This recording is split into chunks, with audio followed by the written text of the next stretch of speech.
So I've got my Walkera G-2D gimbal here. I fly it both on the Tarantula and on the CX-20, and I want to run it on my Eachine 250 Racer as well, just to try it really, because I think it could be another video platform for me. So I'm just going to plug it in and show you how it works. It normally hangs under the quad, so it's like this basically, and just give it a couple of seconds to get itself going.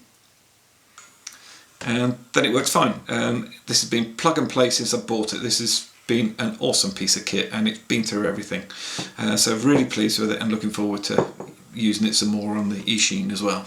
My only problem is I want to mount it up that way on the Eachine, and as you can see it does nothing. It basically just shuts it off really, so that's no good at all. It's expected to work that way. So I'm going to show you how I'm going to mod this to make it work. There's several ways of doing it, but I'll show you the way I'm going to do it. Right, first things first, I want to take the Yami or whatever camera you've got mounted on the front. Takes GoPros and all the other action cams.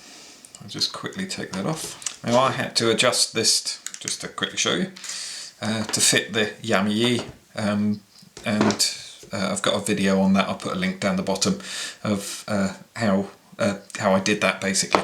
So there we go. So we've taken that off, and basically there's a couple of ways of doing this. As I said, I've seen to think you could just reverse this, put this all the way over the other side, and that will invert this bit, and that's what you want. It basically, that should be working so the writing's up that way, and I want it so the writing's upside down. And this is the actual controller for it, so we need to have that up the other way.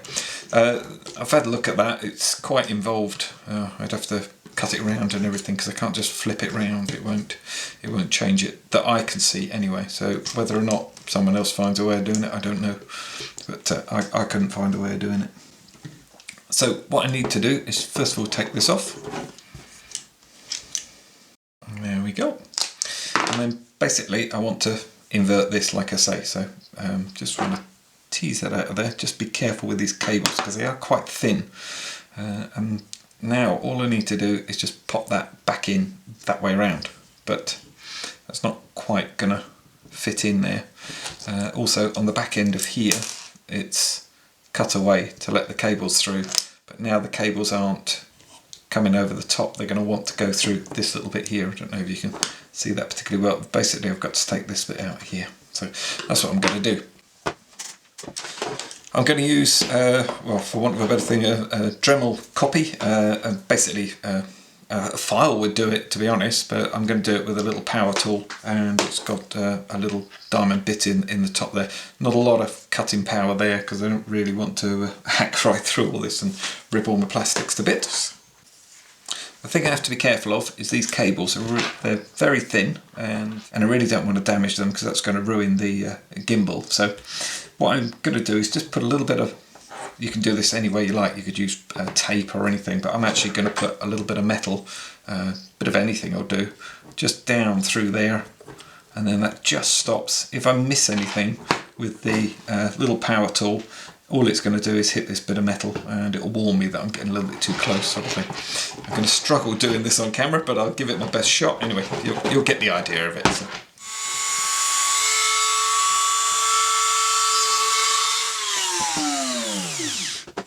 And basically, that's all there is to it. Just going to tidy that up a little bit, but there we go. So it was in that way round, and now I'm just going to flip it over that way around.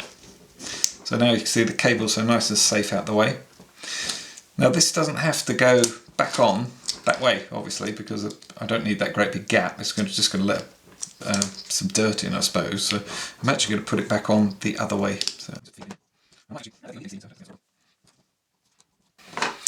I just screw that back up. There we have it. Just put the Yami back in. Actually, yes, this is going to be up the other way now, isn't it? So it's going to be up that way. Okay. Okay, so here it is. Let's see how we go. Just plug it in. We get a little red LED here that flashes, and then it will go green when it's ready to roll. There we go. And there we go. Lovely. Hey, brilliant. Yep. that's working. So I'll get it mounted on top of a quad and let's see how it flies. And I've just done one other modification, which you'll probably notice, is the lens wasn't in line with the motor here. So what I've done is just reverse the camera around, and I'll either program it in with the Yami software to actually invert the video, or I can do it in post-production. But there we go, yeah, just a useful little point. When it was mounted the other way, the lens was over here.